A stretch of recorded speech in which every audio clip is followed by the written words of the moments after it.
Baik, hari ini saya akan menyampaikan firman Tuhan dengan tema kasih setia dan pengenalan akan Allah part 1. Hosea 6 ayat 6. Kita baca sama-sama. Hosea 6 ayat 6. Baca sama-sama yuk. Sebab aku menyukai kasih setia dan bukan korban sembelihan, dan menyukai pengenalan akan Allah lebih daripada korban-korban bakaran. Ini isi hati Tuhan, bahwa Tuhan lebih suka kasih setia dan pengenalan akan Allah lebih dari korban. Kalau ada pengusaha yang berbisnis dengan cara-cara dunia, main-main dengan dosa yang gak sesuai dengan kebenaran firman Tuhan, lalu mereka berpikir mereka bisa menebus dosa mereka dengan menyumbang ke gereja, menyumbang ke panti asuhan. Saya mau kasih tahu, Anda tidak bisa menebus dosa dengan korban-korban Anda, karena kita hanya punya satu penebus, yaitu Yesus Kristus. Katakan amen. Sebenarnya, the fact is, pendeta takut ngomong ini, tapi saya akan ngomong. Tuhan gak butuh uang Anda. Yang butuh uang itu pekerjaan Tuhan. Sewa di mall ini mahal sekali. Kalau bukan karena Tuhan suruh, saya ora gelem. Gak mau. Stres. Jadi kayak tekanan tiap bulan harus bayar sewa, listrik dan air yang rate-nya lebih di atas kalau kita bayar di rumah. Makanya saya kalau lihat ibadah sudah selesai, tena, AC. Karena ruangan auditorium sekali jebret 20 juta. Wow. Saya kasih tahu, Tuhan gak butuh duitmu. Pekerjaan Tuhan yang butuh. Jadi jangan pernah berpikir kita bisa nyogok Tuhan dengan persembahan kita, dengan korban-korban kita. Ada satu kali pengusaha bilang gini sama saya, Bu Heni, tahu gak kenapa pengusaha burung walet selalu kalau ada pendeta yang bilang sama dia, tolong sumbang dong, saya lagi bangun gereja. Mereka paling takut kalau gak nyumbang. Jadi yang bangun gereja jangan GR. Sebenarnya mereka terpaksa kasih karena kalau mereka tidak kasih persembahan, burung waletnya berhenti ngiler. Ada gitu ya. Ada di sini yang bisnis burung walet? Silakan ketemu saya di sini. Tuhan gak bisa disogok. Amen. Lukas 6 ayat 46. Yesus berkata, mengapa kamu berseru kepadaku Tuhan, Tuhan, padahal kamu tidak melakukan apa yang aku katakan. Kalau Anda tidak hidup dalam kebenaran, saya kasih tahu, Tuhan tidak jawab doa orang-orang yang tidak taat firman Tuhan. Hello? Anda wondering, gue udah nabur banyak di gereja, udah nyumbang ke tangan pengharapan. Tapi kenapa Tuhan gak buka jalan buat bisnis gue ya? Tuhan gak promosi gue di kerjaan gue ya? Saya mau kasih tahu kebenarannya, bahwa kalau Anda tidak taat firman Tuhan, Tuhan gak jawab doa Anda. Anda mau suruh saya puasa buat Anda mau suruh saya yang datang dan urapi rumah Anda, kantor Anda. Tidak akan terjadi apa-apa selama Anda tidak taat firman Tuhan. Karena Yesus sendiri berkata, mengapa kamu berseru kepadaku Tuhan, Tuhan, padahal kamu tidak melakukan apa yang aku katakan.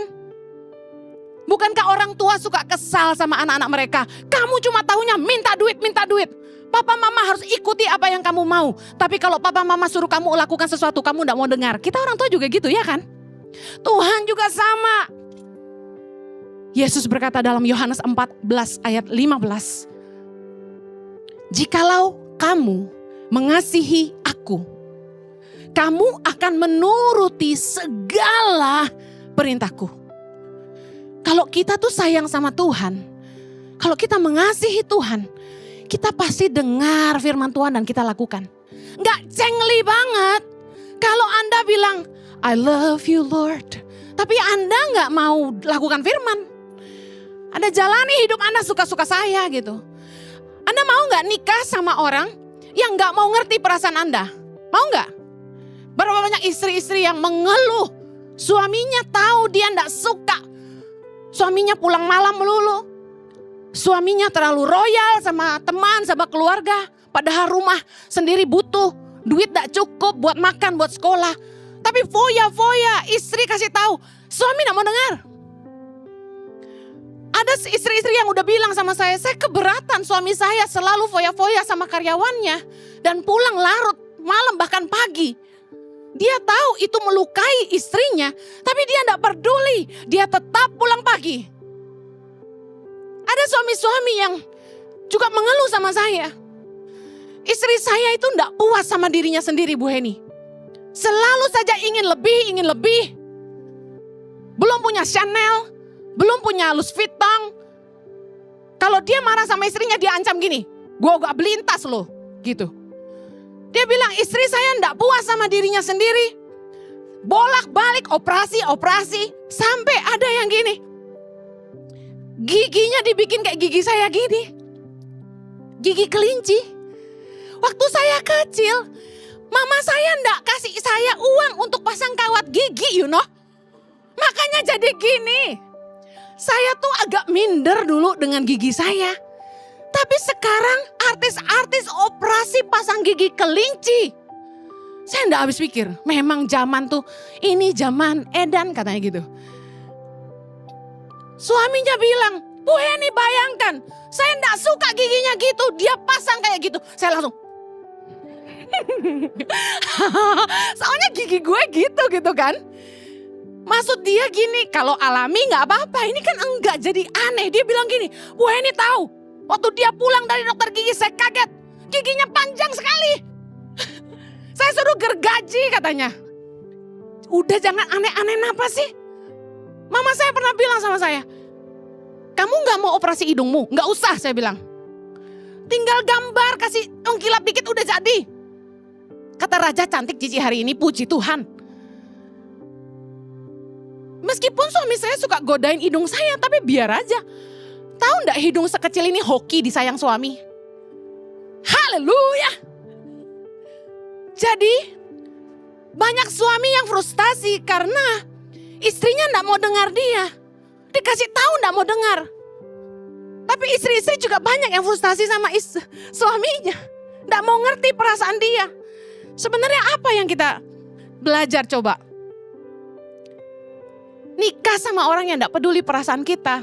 Suami gak mau dengar istri, istri gak mau dengar suami, frustasi. Sama, Tuhan gak mau. Kita hanya menginginkan berkatnya, pemakaiannya, tapi tidak mau dengar firman-Nya. Tidak mau dengar perintahnya dan tidak mau melakukan kehendaknya. Matius 7, 21, 23. Kita baca sama-sama. Bukan setiap orang yang berseru kepadaku, Tuhan, Tuhan akan masuk ke dalam kerajaan sorga. Melainkan dia yang melakukan kehendak Bapakku yang di sorga.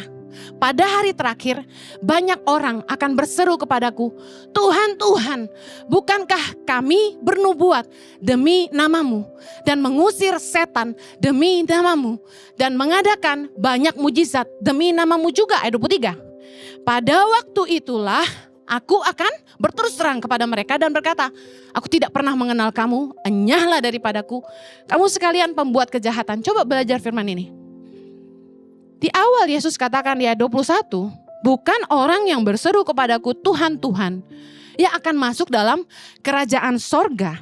Melainkan dia yang melakukan kehendak Bapakku yang di sorga. Penting gak melakukan kehendak Tuhan dalam hidup kita? Penting. Ayat 22 bicara soal orang-orang yang kelihatannya dipakai Tuhan. Bernubuat, mengusir setan dan mengadakan banyak mujizat. Apa yang salah dengan ini? Enggak salah. Tapi kita akhirnya mengerti bahwa Tuhan tuh enggak mau. Kita hanya menginginkan berkat dan pemakaian Tuhan. Yang Tuhan mau, kita ngerti kehendak Tuhan. Anda mau nikah sama orang yang hanya mau harta Anda? Yang hanya bisa bermewah-mewah dan menikmati fasilitas yang ada, tapi sementara dia enggak peduli apa yang Anda mau dengan dia? Waktu saya nangkap kenapa suami itu komplain tentang istrinya yang operasi, saya jadi ngerti gini. Sebenarnya bukan operasinya yang dia keberatan, karena mereka punya uang. Yang bikin dia kesal adalah istrinya tidak tanya pendapatnya. Tuhan bukannya tidak suka Anda bernubuat dalam namanya. Anda ngusir setan dan Anda menyembuhkan orang sakit. Semua itu baik. Tapi yang Tuhan tidak suka, kita hanya menginginkan pemakaian Tuhan tanpa mau ngerti isi hati Tuhan. Kita tidak mau tanya sebenarnya apa kehendak Tuhan. Karena gini, belum tentu kehendak Tuhan buat kita itu sekeren pemakaian Tuhan atas hidup orang lain. Pelayanan saya bukanlah pelayanan yang menjadi favorit buat hamba-hamba Tuhan. Terhitung jari hamba Tuhan yang mau melakukan apa yang Tangan Pengharapan lakukan buat Indonesia, setuju? Kenapa orang tidak suka pelayanan kami? Apa kerennya? Satu kali teman hamba Tuhan bilang gini sama saya, pelayanan Tangan Pengharapan adalah pelayanan buang-buang uang. Wow, kenapa? Kalau kita bernubuat, itu keren disaksikan orang banyak. Kita bilang, hai kamu yang baju putih, sebentar lagi Tuhan akan mengirimkan berkat buat hidupmu, bla bla bla bla bla. Keren dilihat orang kan? Wow. Ngantri yang mau didoain udah kayak dukun. Ngusir setan, sakti banget. Menyembuhkan orang sakit, hamba Tuhan terkaya pasti nyembuhin orang sakit. Kenapa orang suka punya 3 pelayanan ini? Karena penggemarnya banyak, followernya terbanyak, namanya paling besar, paling tenar, paling kaya, pasti. Tapi yang buang-buang duit, habis khotbah, bawa duit ke pedalaman, buang duit, gak ada yang mau. Ngapain susah-susah ngurus orang? Anak bukan anak kita katanya. Tapi itu kehendak Tuhan bagi saya. Saya gak bisa milih. Saya dicap pendeta jualan kaos, biarin aja. Mereka kan gak tahu. Tapi Tuhan tahu. Kadang-kadang kita lebih milih berkenan di hadapan manusia daripada berkenan di hadapan Allah. Mari jangan cuma minta berkatnya, pemakaiannya. Tapi coba, apa sih sebenarnya kerinduan Tuhan buat saya gitu. Saya udah pernah khotbah ini berulang-ulang. Bagaimana kita tahu kehendak Tuhan dalam hidup kita? Anda harus punya waktu dengan Tuhan. Nah, saya akan bahas lebih dalam nanti di bawah. Kesetiaan kita sama Tuhan lebih penting dari pelayanan dan persembahan kita. Tadi saya bilang, Anda pasti gak mau menikah sama orang yang hanya menginginkan harta Anda. Cinta di bibir saja. Cuma bilang I love you di mulut tapi kelakuan beda. Bilang I love you sama istrinya tapi gak setia. Bilang I love you sama suaminya tapi selingkuh aja. Tuhan tuh cari orang-orang yang setia sama Tuhan. Dia lebih menyukai kasih setia dan pengenalan akan Allah daripada korban. Tuhan itu cari orang-orang yang setia sama dia, mengasihi dia. Bukan karena apa yang Tuhan bisa lakukan bagi dia. Bukan apa yang Tuhan bisa berikan bagi dia. Mari kita lihat Ayub. Ayub 1 ayat 8 sampai 12 kita baca sama-sama. Lalu bertanyalah Tuhan kepada iblis, apakah engkau memperhatikan hambaku Ayub? Sebab tiada seorang pun di bumi seperti dia, yang demikian saleh dan jujur, yang takut akan Allah dan menjauhi kejahatan. Ayat 9. Lalu jawab iblis kepada Tuhan, apakah dengan tidak mendapat apa-apa, Ayub takut akan Allah? Ayat 10. Bukankah engkau yang membuat pagar sekeliling dia dan rumahnya, serta segala yang dimilikinya? Apa yang dikerjakannya telah kau berkati, dan apa yang dimilikinya makin bertambah di negeri itu. Tetapi ulurkanlah tanganmu dan jamalah segala yang dipunyainya. Ia pasti mengutuki engkau di hadapanmu. Maka firman Tuhan kepada iblis, nah segala yang dipunyainya ada dalam kuasamu. Hanya janganlah engkau mengulurkan tanganmu terhadap dirinya. Kemudian pergilah iblis dari hadapan Tuhan. Tuhan mengizinkan iblis menjamah segala yang dimiliki Ayub. Kadang-kadang kita kalau baca ayat ini kita kayak gini, kok Tuhan sadis sih? Yesus ngajarin kita jauhkanlah kami dari segala pencobaan. Tapi Tuhan kenapa ngizinin Ayub dicobai? Karena Tuhan ingin melihat apakah Ayub tetap tetap setia sama Tuhan meskipun Ayub harus kehilangan segala yang dia miliki. Karena seringkali semua yang kita miliki, semua berkat Tuhan menjadi jauh lebih penting daripada pengenalan kita akan Tuhan. Tuhan menjadi tidak begitu berarti ketika orang kaya, sehat, rumah tangga bahagia, anak-anak nurut. Mari akui sejujurnya, waktu hidup kita baik-baik saja, kita mulai tidak getol cari Tuhan. Setuju ngangguk-ngangguk? Yang mengakui bahwa proses dalam hidupmu yang menyadarkan kamu bahwa kamu butuh Tuhan, angkat tangan. Setuju, sepakat. Tuhan sebenarnya sangat rindu untuk menguji kita. Dia pengen tahu ini. Apakah kamu akan tetap setia sama aku meskipun kamu tidak terima apa-apa dari aku?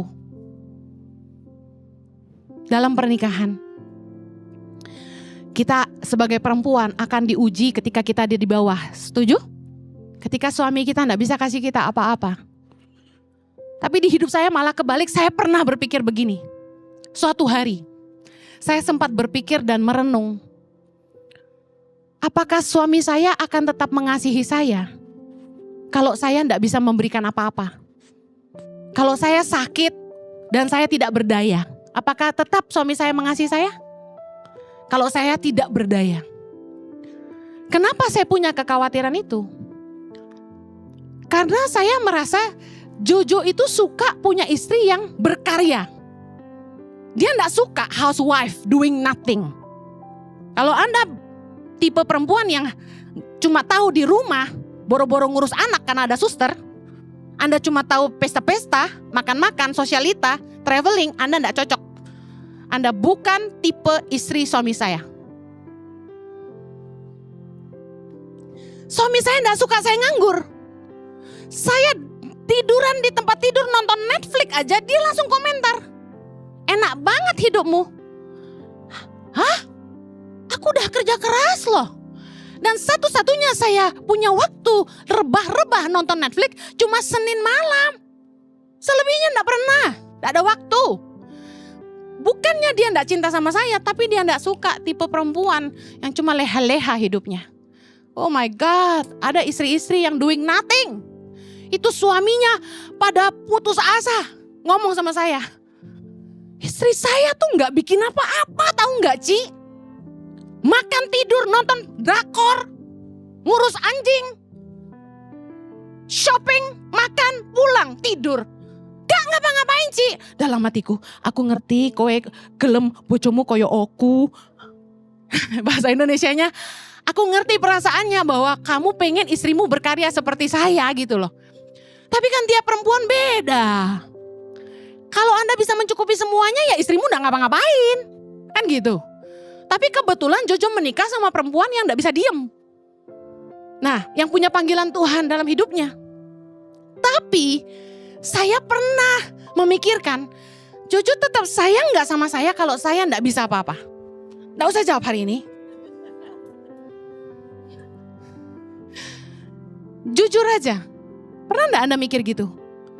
Kalau aku ora ayu meneh, bojoku tresno karo aku ora ya? Wih, sadis banget. Aku dari kurus sampai gendut dia tetap sayang loh. Iya. Jadi perempuan itu khawatir kalau dia tambah tua, kira-kira suaminya tetap cinta nggak? Kalau suaminya tetap setia, tetap bilang kamu tetap ayu loh. Meskipun kamu wes tuwe gitu ya. Langsung kita nyanyi. Ternyata aku makin cinta karo Jojo gitu kan. Kita langsung nyanyi. Kenapa? Karena kita tahu suami saya tetap sayang sama saya meskipun saya makin tua. Kenapa perempuan-perempuan mencapai usia di atas 40 apalagi mendekati menopause mulai insecure. Mulai perhatikan penampilan, mulai dandan, mulai tarik mukanya, mulai dibotok-botok. Sampai ngerenyit pun gak ketok. Udah gak bisa, kalau saya masih asli semua nih. Ada yang umur 40-an udah kerut-kerut semua. Kenapa toh? Kasih itu minyak sayur. Minyak kelapa, VCO, ampuh itu, pakai Bobo. Kenapa kok lebih kecil dari saya, umur 35, 40, mukanya udah keriput semua. Saya masih kenceng loh. Makanya sering doa, amen. Dengar, kita akan merasa depresi kalau memikirkan orang-orang di sekeliling kita hanya baik sama kita karena punya kepentingan. Depresi gak kira-kira? Coba mikir, kalau Anda gak punya apa-apa, orang-orang yang tukang cari muka di sekitar Anda itu masih baik gak sama Anda? Coba Anda gak bisa kasih apa-apa sama mereka. Mereka masih baik gak sama Anda? Depresi gak mikirin itu? Depresi. Kenapa? Karena kita manusia aja butuh hubungan yang tulus, bukan modus. Orang-orang yang mengasihi kita apa adanya. Pasangan yang mengasihi dan setia sama kita dalam suka maupun duka. Demikian juga Tuhan. Tuhan tuh gak mau, Tuhan tuh lelah. Ketika yang kamu harapkan cuma berkat, berkat, berkat. Pemakaian, pemakaian, pemakaian. Kemuliaan, kemuliaan, kemuliaan. Tuhan pengen lihat gini. Kalau kamu kehilangan segalanya, apakah hanya aku yang kamu mau? Makanya lagu yang selain kau tiada yang lain, itu keren. Bener gak Tuhan satu-satunya yang kita inginkan?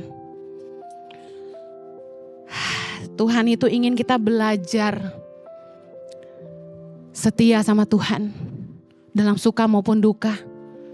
Walaupun proyekmu gak goal, tendermu gak goal. Walaupun rumah tanggamu hancur belancur. Anak-anakmu gak nurut. Doamu gak dijawab-jawab. Udah doa minta keturunan gak dikasih-kasih.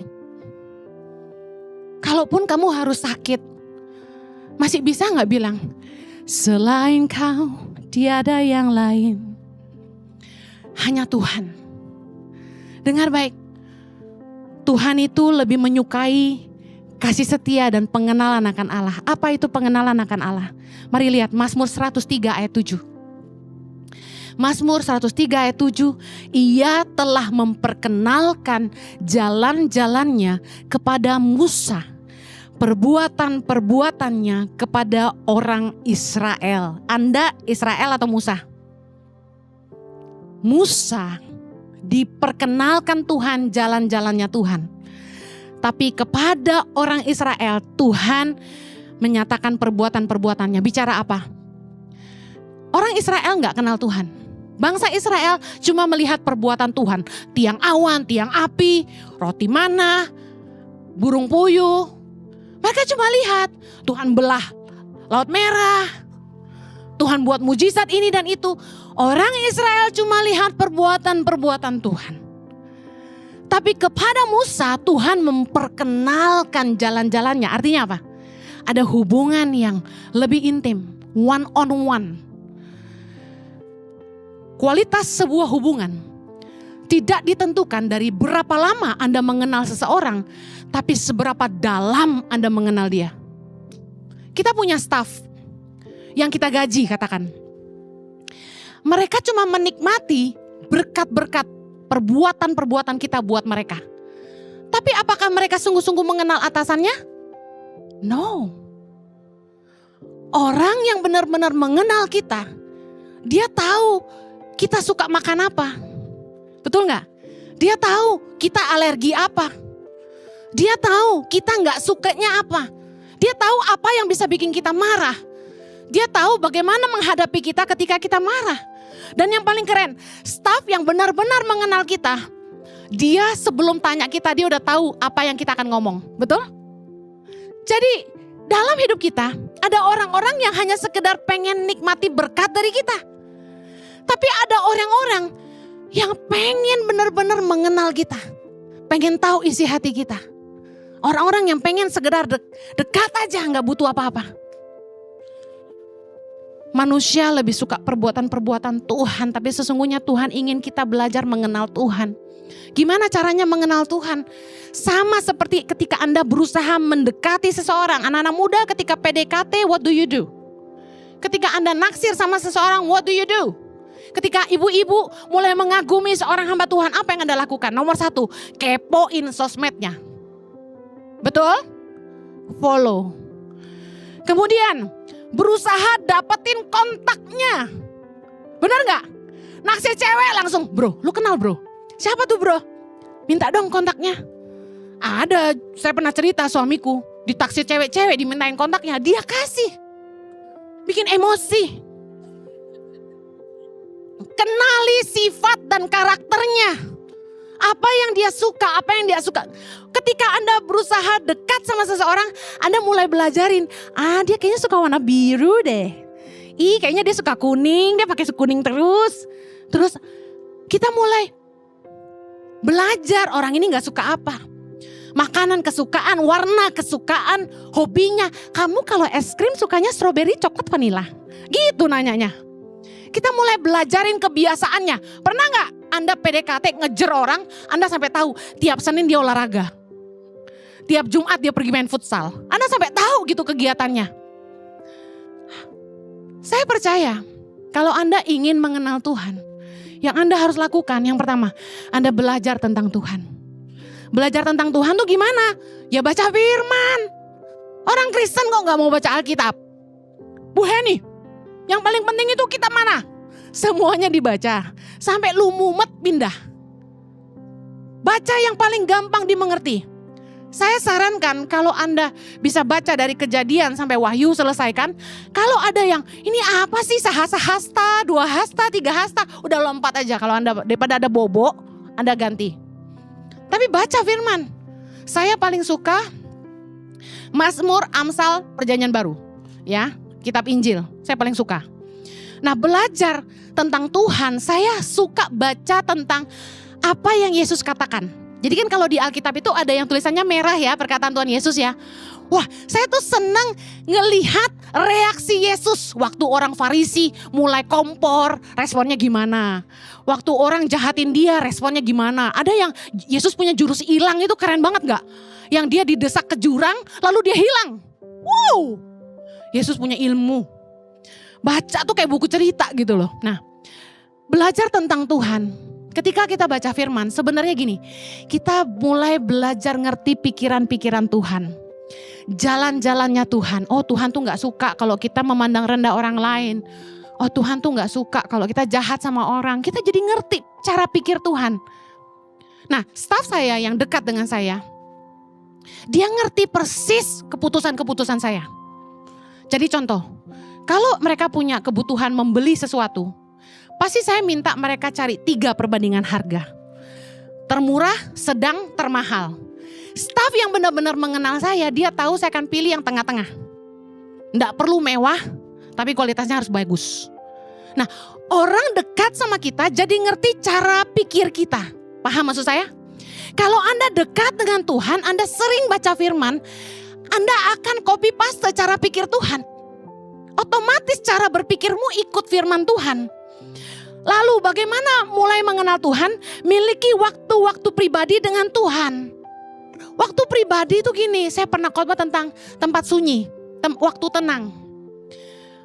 Anda gak bisa gak komitmen tiap hari punya waktu sama Tuhan jam berapa. Saya gak peduli Anda mau punya waktu sama Tuhan itu di mobil, di motor, di kamar mandi. Tapi tiap hari Anda harus punya waktu sama Tuhan. Berapa lama Bu Heni? Doesn't matter. Kualitas hubungan lebih penting daripada kuantitas hubungan. Buat apa Anda ikut kebaktian 10 kali kalau Anda tidak pernah ngerti isi hati Tuhan? Lebih baik kita mungkin jarang ketemu sama suami karena masing-masing sibuk kerja. Jarang ketemu anak.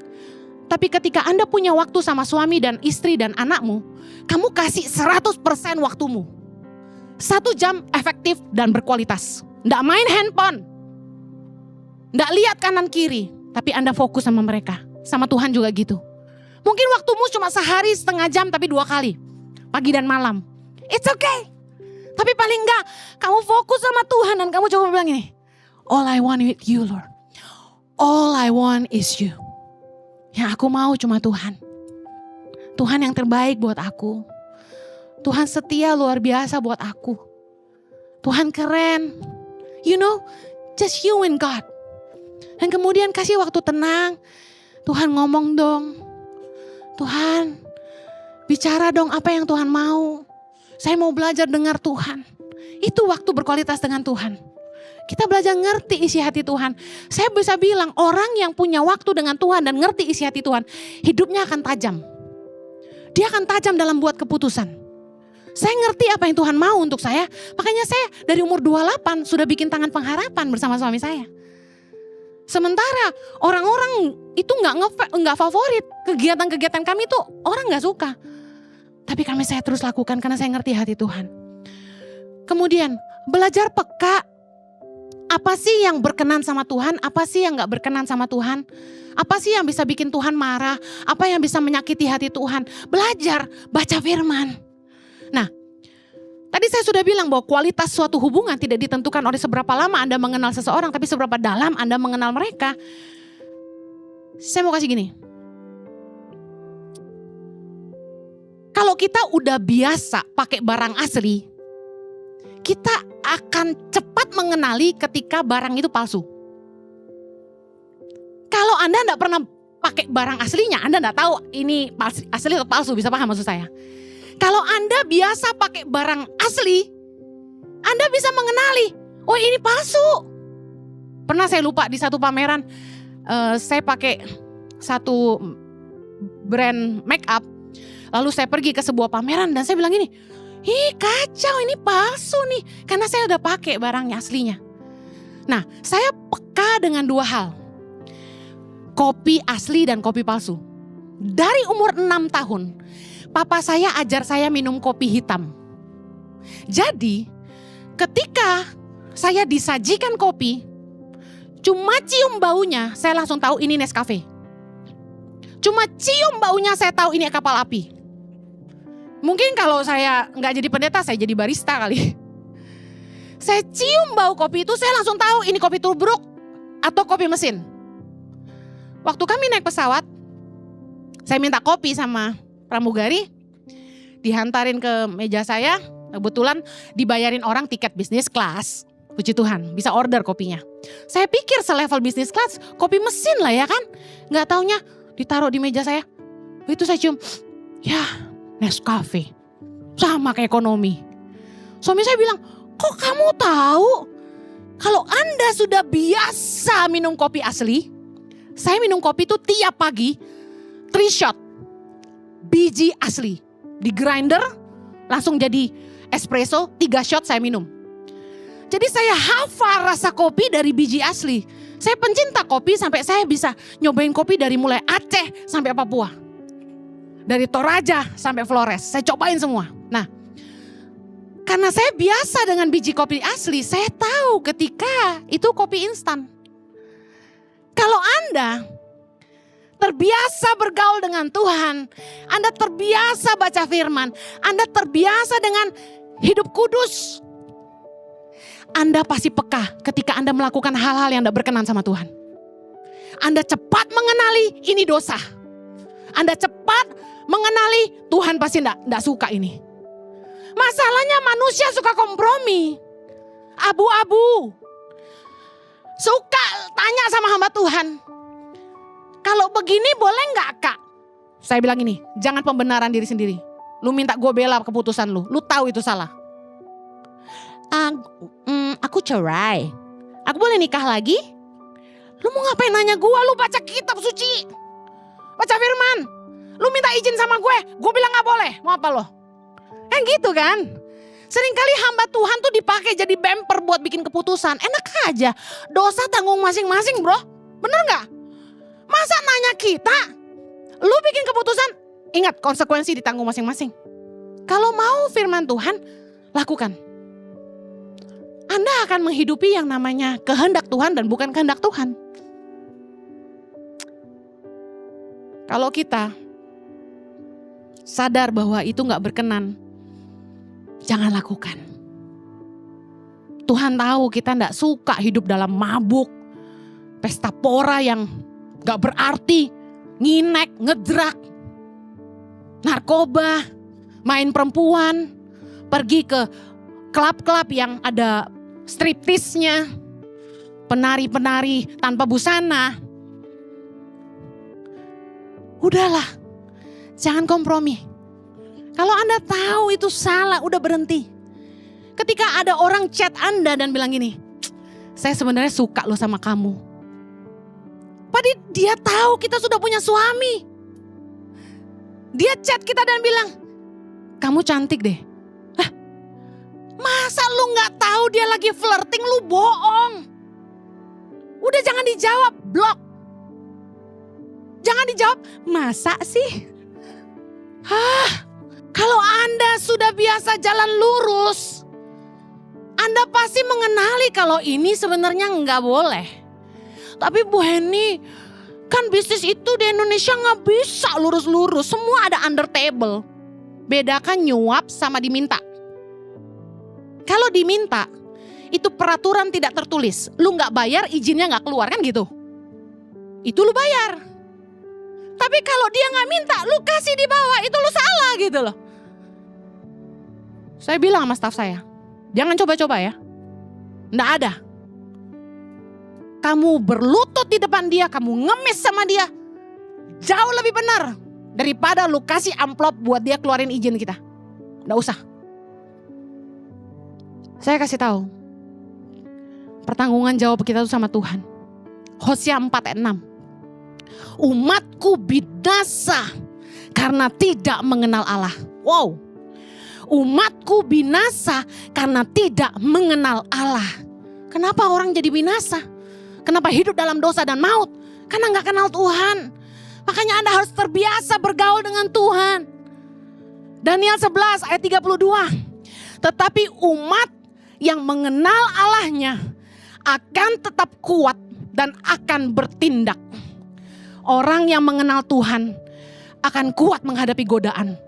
Dan akan tetap kuat menghadapi tantangan. Katakan amin. Saya akhiri. God wants you more than anything you can give Him. More than anything you can do for Him. Tuhan menginginkan Anda lebih dari semua yang Anda bisa berikan kepada Dia. Lebih dari semua yang Anda bisa lakukan buat Dia. All He wants is you. Mari setia sama Tuhan. Dan sungguh-sungguh belajar mengenal Tuhan.